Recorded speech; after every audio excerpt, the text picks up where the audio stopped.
Hello, welcome to this tutorial, I want to note that this is my very first tutorial and I usually don't make tutorials. I also want to note that I'm no expert and I'm by far not 100% sure why this stuff actually works or how it works. So this is all based on assumptions, little experience, and lots of experimenting, but I want to show you what I discovered recently working with UE5 regarding visual shadow maps, lumen lighting, and lumen reflections, because there can be actually a lot of optimization can be done for each of them, and I want to show you what I found useful, and I hope that some of you guys found that useful too. Anyways, the first thing are the virtual shadow maps I want to cover today, and it all started when I first loaded this vehicle example map that we all know probably from UE4. And the first thing I noticed was that these shadows, these contact shadows, are really not as exact as they should be, as they were promised to be. And so let's start with that, I guess.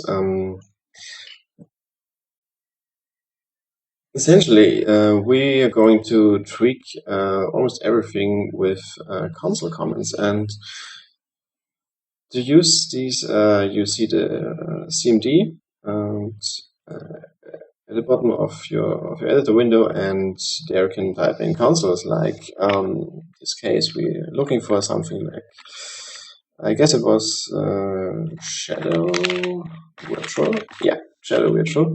And now we see all these console variables that are exposed.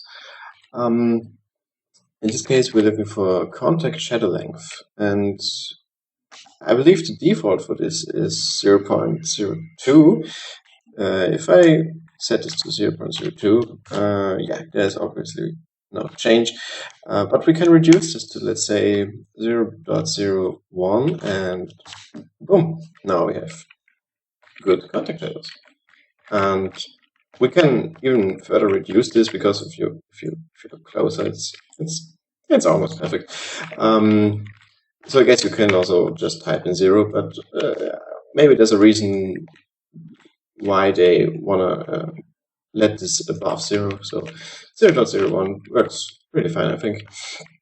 So that's the first thing, and gosh, that was a relief when I found that it was so easy to control this. The next thing we are looking to is these jagging. These look like, it's not anti-lights probably, but these are shadows. These are the virtual shadows, which are supposed to be so accurate. So it has nothing to do with anti-aliasing. I can even turn off anti-aliasing actually, so you can see it better. I hope you can see it in the, oh, it's already turned off. Yeah, I can turn it on. As you can see, it's no difference. It's just a bit, yeah, overall, but the shadows stay the same. So now, yeah, let's turn it off again so we can just see the things better. I want to show you. Yeah, another console variable is going to help us with that. We again type in shadow.virtual, and now we can control this with the, where is it? It's just such a long name. Yeah, here it is. The resolution LED bias directional. We want to use this because obviously we have directional sunlight in our scene. Of course, there's also local, but there's resolution LED bias directional, and I believe the default is 0. Yeah, it's no difference. Just to show you what exactly it does, or at least how it behaves, we set this to 2, and yeah, you can see it looks totally awful. Let's But that's the setting how you can control these jagging, these jitters, this, I don't know how I want to call it. If I set this to 0 again, and now when we scroll back, you can see it doesn't look very good. And so if you want to tweak this to -1, yeah, you can punch in negative values actually. And yeah, it's now it's much cleaner. You can even go to -2. I don't know how far you can go with this, but actually reducing this makes it better. So keep that in mind if you have any problems with this jitters. I don't know. Yeah, so these are two things, but there's also one thing I discovered more recently, a little problem with these virtual shadow maps. And if I want to add a shape, let's say maybe just cube will work. Let's scale it a bit. Whoa. Oh, okay. Maybe it's just for the sake of this video. Let me turn. Oh, it's already turned off. Good, because performs a bit. It performs really well, but with the recording and all, and I have very old hardware. It's not. Yeah, you can see what I mean. I hope it's visible in the video, but there are lots of dots and edges and stuff, and it looks really nasty.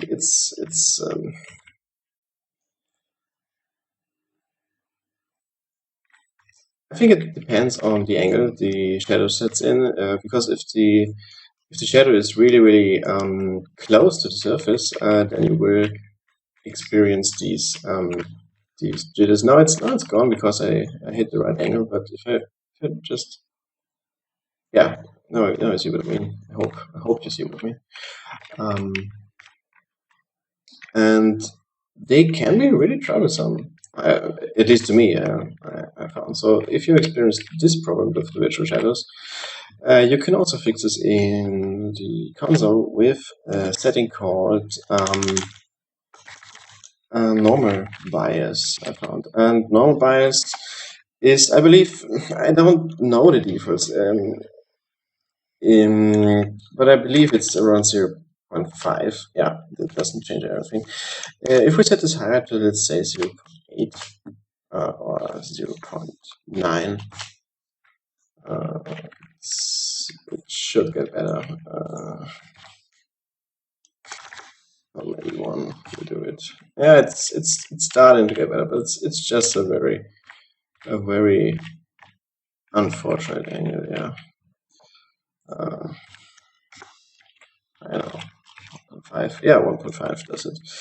So usually it's enough if you set it to 1, as I experienced, but you can go even higher, and I set it to 1.5 now, and I hope you can see that the jittering is now pretty much perfectly, actually it is perfectly gone, so no problems with virtual shadows anymore. We have no dots or strange things happening close to surfaces. We have perfect contact shadows, and we have a controllability over these jitters. So that's all I have for virtual shadow maps, which can be really useful, I think.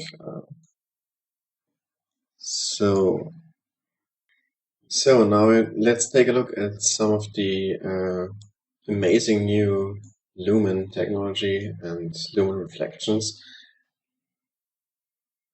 As you can see, I am using the starter scene, the basic, and I changed it a bit so you can see the reflections and Lumen a lot better. So first we want to tackle some issues you might experience with Lumen Reflections, and as you can see, I get really nasty shadows in the reflections which are not realistic at all, and also the resolution of the reflections are pretty, let's say it's improvable to the least. And again, we are using console variables. You gotta have to keep in mind that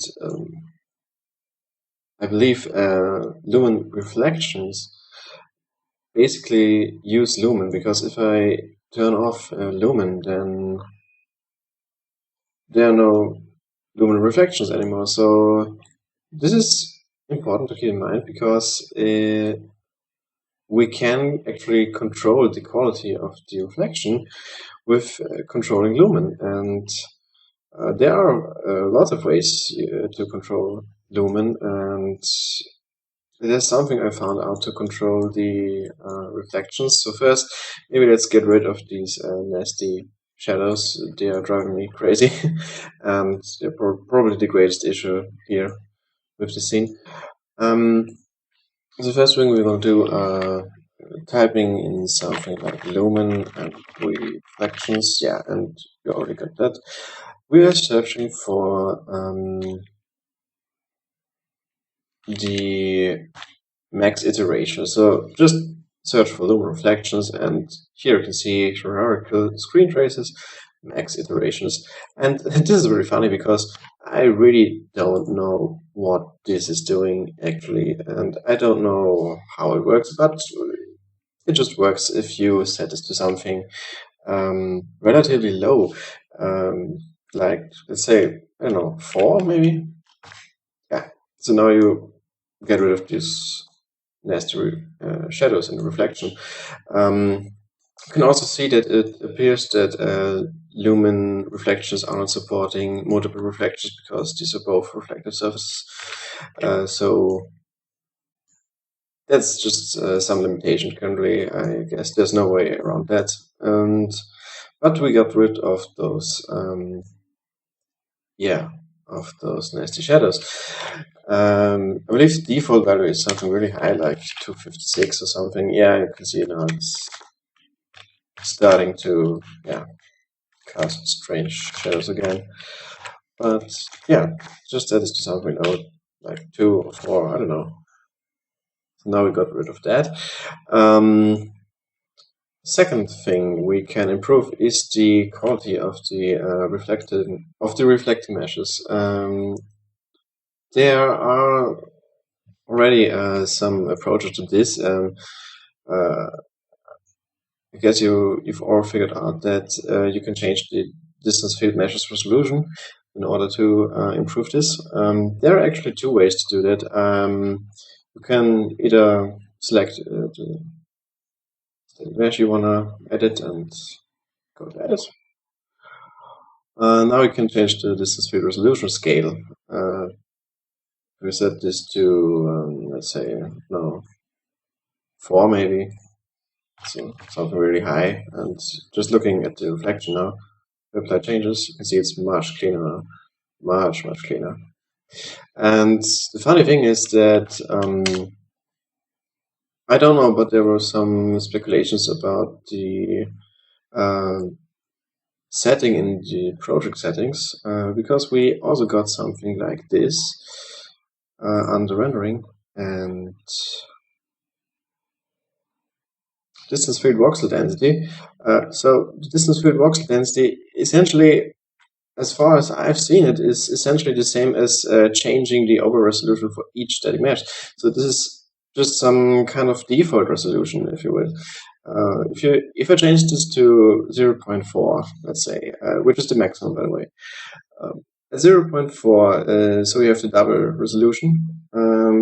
This does exactly the same as if I were to select any static mesh, or every static mesh in the entire scene, and just double the distance field resolution. So this is essentially the same, but just for the whole project, and you can change it individually to improve the reflection resolution, if you will. Of course, we have some control with this here, but I think it doesn't really do much in terms of reflection quality, because if I turn to something really low, then you can see some noise going on, and it's not as sharp as it was before. But I believe with changing mesh distance fields and the console variables, you can get much more out of it. And so now speaking of console variables, there's there's something else really important in terms of improving the quality of the reflections, which we can do in the console. If I were to set this to something like, let's say 4 again, just for demonstration purposes. Now this is really clean, but you can see in the background, and if I were to move, it starts to blur and gets really weird. And remember when I said that Lumen Reflections actually use Lumen, so we can control how the reflections work with controlling some Lumen settings. And this is the first time we are looking into Lumen settings. Let's look into type in Lumen, and we're looking for something. Just type in SDF, yeah, Lumen SDF, and then you find under the Fuse Indirect the max mesh SDF trace distance. And if I let us do something really low, like 32, for example, you can see it's really horrible now. But the same goes for the opposite. If I increase it to, yeah, let's say 224. Ah, that's beautiful. Now we have crisp reflections all the way. So with this setting, you can control how clean the reflections are going to be depending on the distance from camera. And note that I actually don't know any of this stuff. I'm no expert. This is just experimentation with some background information, knowledge. So please don't call me out for everything I say here. This is just as far as I could figure out the stuff with experimentation and a bit of background knowledge, that's all. Last but not least, definitely not least, we have a look at some optimizations we can do to Lumen. So I changed the scene a little bit, and where you all know that we can basically just control the final gather quality here in the post-process volume. We can set this to 1, but I wanted to set it lower, so you can actually see the differences we make much better. And there are some really cool things you can do with console variables. By the way, all the settings that we change here with the console, you can also change them in your project directory under the default engine.ini. So when you restart your project or you want to build it, or I don't know, these settings are all included when starting the project. Now let's take a look at some Lumen stuff we can do. And for the start, I want to mention that I find the setting for the voxel density to be primarily useful for the Lumen reflections, but for the global illumination itself, I mean, it definitely has impact on that as well, of course, but that's just the resolution of the distance field, which is taken for color bleeding and stuff like that. So if you want to increase or change these rendering qualities, then you can do it as well with the mesh distance fields. But there are some way more global options we can set. If we type in Lumen, let's say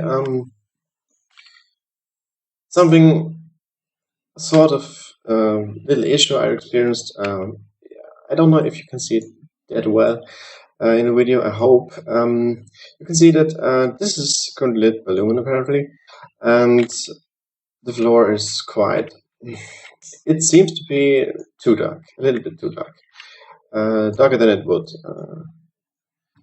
And you can troubleshoot this by typing in Lumen and setting the min trace distance under diffuse indirect to something higher.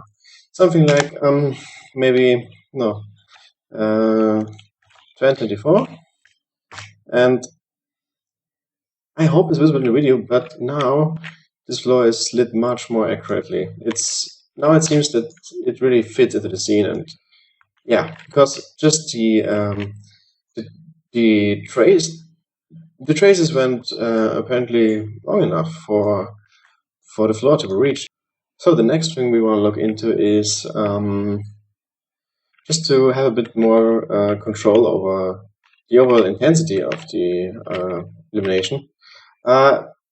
Fortunately, I couldn't find as much as I wanted, but there's a simple setting where I can control the general indirect lighting intensity of Lumen.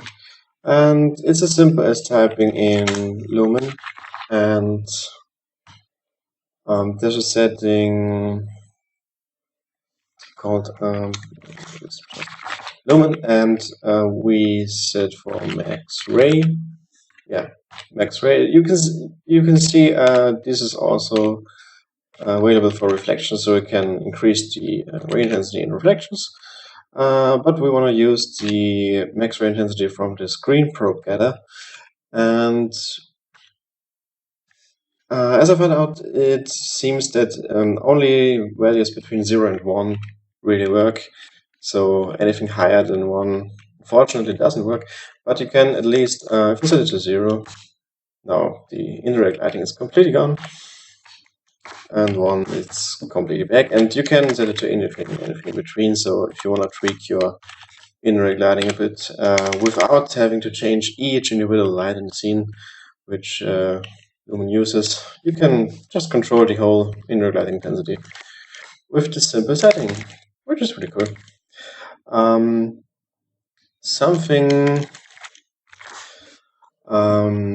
Oh yeah, there are still lots of things to cover. If I turn down the final getter quality even more, I can really see this jittering that occurs, and I'm not 100% sure. I'm really not sure how this works or what it actually does, but it seems that in order to filter the actual global illumination, which is rendered, there seems to be some kind of multiple filtering stuff going on, and one thing is you can control how much of these jittering occurs, so how much samples, I guess, are used to flattening things out. You can also control the X-ray quality of the lumen lighting, which is totally awesome. Let's look into that. We have two settings to control the jittering, and we're going to search for lumen and just type in jitter. So you see there's a full resolution jitter width, which the default I believe is just 1. Apparently it wasn't. But yes, you can see the higher this gets, the less jittering you will have. So if I set it to something lower, like 0.25, you can now see that the jittering is much more apparent. It gets wider. So if you don't want that much jittering in the scene, you set this to something like, I don't know, 4 works pretty well, I think. Now it's pretty clean. The downside of this is, I think it's not visible in the video, but the downside is that the higher you get here, the more noise will occur, because yeah, it flattens everything out, but there's noise appearing instead. The wider the jittering, the more noise will be produced. So you kind of have to decide if you want more jittering or more noise. But what you can do from here, furthermore, is you can actually improve the lumen rendering quality, so that without having to change the jitter width, we can reduce the noise from here with a setting called downsampling. So we type in lumen downsample factor, it's called, sorry. And we want to use the Screen Probe Gather downsample factor. So with this setting, and this is so awesome, you can really control the quality of the lumen rendering. So the default is, I believe, 16. So type in 16. Apparently something changed, but I believe it's around 16. So you have to be very careful with this. You want to set it to something lower if you want to increase the quality. So if I set it to 8, quality is much better already, and I believe you can go down to 1 even, or even lower, but you have to be very careful with this, because obviously it has a massive performance impact. So just use it very carefully. Or as the last thing you want to do, if you have to increase your quality or you want even better quality, that's the last thing you should look into, and just try to fix your quality issues with other settings instead first. But it's really awesome that it exists and that it's so easy to alter the overall quality of lumen lighting. This is awesome. So yeah, we leave it to 60 now, and I bet it's not visible in the video, unfortunately, because it's just the noise is too small to be visible, I think, in the video, but it's definitely there, and downsample factor definitely improves it enormously. So one last thing I'm gonna show you with Lumen I discovered is to somehow control the ambient occlusion. But I have to carefully admit that I'm not really sure what I'm doing here and how it works, and it just appears to be somehow tackling the ambient occlusion. So let's quickly dive into that. So we have to use 2 settings for this, and they're all related to the spatial filter. And so if we just type in lumen and spatial, then we find the spatial filter settings. And with this, you have control over the angle of occlusion somehow. I'm not really sure about this, but we have number passes, which improves quality of the, let's say, occlusion. And we have X radiance hit angle, which is pretty much the width of the occlusion. So if I don't know the defaults for this actually. I think number passes is 1 maybe. It could be wrong. I could be wrong. But if we change the just type in spatial filter again. If we change the max radiance hit angle, so that's really the angle in degrees we change here. If we set this to, let's say 1, so it's only 1 degree. I think we have to adjust the jitter settings a bit so we can see it better. We can, just for a moment, decrease the jitter width so we see the jittering more. Something really crazy, something really low. So now we can see more what's going on. Spatial filter. This is what we want. So with the hit angle, if I set it to 1, as you can see, there's a lot of jittering on the flat surfaces going on. If we increase this angle to, let's say, 45 degrees, Now it's a bit more to the edges, as you can see. If I increase it more to 80, now see it's moving upwards. It's just a bit like occlusion rendering going on. But you see, there's a lot of jittering. We can improve this by using the number passes, as I've mentioned earlier, to, let's say, 8. Now it's quite clean in the middle, and we somehow have a bit control over ambient occlusion, I believe. So now, yeah, as you can see, it's now just like everything's kind of occluded, it seems. We crank it up to 10, yeah, now you can see a bit of ambient occlusion going on. And if we increase it again, then it's definitely sharper. So it somehow tackles the ambient occlusion. I'm not really sure how or what it does, but this is as far as I could figure out these settings, so we can tweak it a little bit. The number of passes is the quality. You can change it to 1. Now it's really jittering apart, and if it's to 8 or something, now it's quite clean. Yeah, and this all of this in combination with the filter quality, notice that all the time we were just using the lowest filter quality possible. So if you combine these settings with the common known final gather quality, you can really achieve fantastic results with Lumen. It's so awesome. It's like real global illumination just working in real time. It's incredible. So anyway, that's pretty much all of that.